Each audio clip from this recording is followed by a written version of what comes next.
وشي حاجه كتبتها. ودوك المعطلين مساكن اللي تا هما مكرفس عليهم النهار وما معطلين، انا كنقول الناس ما لقاو عاطلين. خدمه وقراو وضربوا 70 عام ديال القرايه وما لقاوش خدمه وانت كتكرفس عليهم. انا ما كنقولش معطلين، انا ما كنقولش معطلين، كنقول عاطلين. كيفاش عاطل؟ ما بغاوش هما يخدموا. لان معطل معناها في اللغه مفعول به، يعني معطل بفعل فاعل. في حين انه اقتصاديا ما يمكنش نطلبوا من الدوله انها تخدم الناس كلهم، لان الا جات الدوله تخدم الناس كلهم خص الفلوس اللي عندهم كلها يتحطوا في لي صالير دي فونكسيونير، يعني ما غنبقاوش نديروا الاستثمارات ديال الدوله. بن كيران كيهضر صافي ما يمكنش. لا ماشي بن كيران، كنهضر بالعقل. والدوله علاش قراتهم؟ لا راه كاين القطاع الخاص، ما كاينش شي بلاد في العالم واحد قاري الدراسات الاسلاميه شي يخدم في القطاع الخاص. كاين كيخص فين هو الدور ديال الدوله؟ ايفيكتيفمون فين كاين الخطا ديال الدوله هو في لوريونطاسيون الشعب اللي كاينه، وفي ان تكون برامج تاهيليه لهاد الناس. الاشكاليه ديال انه عدد من هاد الناس هادو كيرفضوا حتى داك البرامج التاهيليه اللي تخليه يمشي للاطار الخاص، لان ملي كتكلم معاهم كيقول لك انا باغي نخدم في الوظيفه العموميه، ما باغيش نخدم في القطاع الخاص. حيت هذا تكون من واحد المسار تعليمي، راه الدوله اون فان كونت هي اللي دخلت لي ديك المساله في راسها. هذا شوف من اكبر الكوارث اللي عندنا في المغرب في 50 عام الاخيره، واللي كيخصنا نلقاو لها حل بسرعه، هي المشكل ديال التعليم.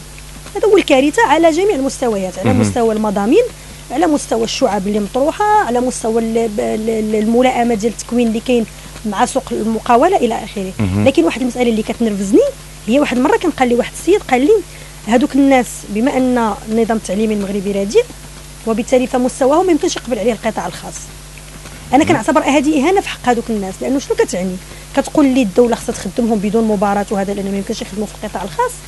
يعني انا كمواطن غدا وانت كمواطن واللي كيسمعونا كمواطنين ما من حقهمش غدا يمشيو للمقاطعه ولا لشي اداره عموميه وينتقدوا مستوى الخدمات العموميه، لانهم اليوم كيطالبوا الدوله انها تخدمهم بدون ما نشوفوا الكفاءات ديالهم.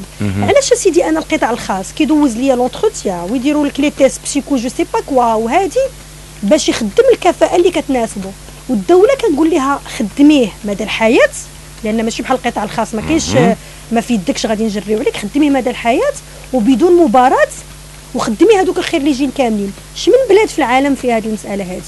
كتحل المشكله ما درتيها بيديك، انت صيفطتي دوك الناس لذاك المسار. لا كتحل المشكله بمشاكل اعمق. كيخص نلقاو شنو هو الحل؟ الحل فعلا الدوله عندها حل انها تلقى برامج مواكبه واعاده تاهيل هذوك الناس. ما تنسايش واحد عنده 40 عام تقول له ندير لك المواكبه والتاهيل، يعني سير ديموس سير تموت. وشنو دونك شنو الحل؟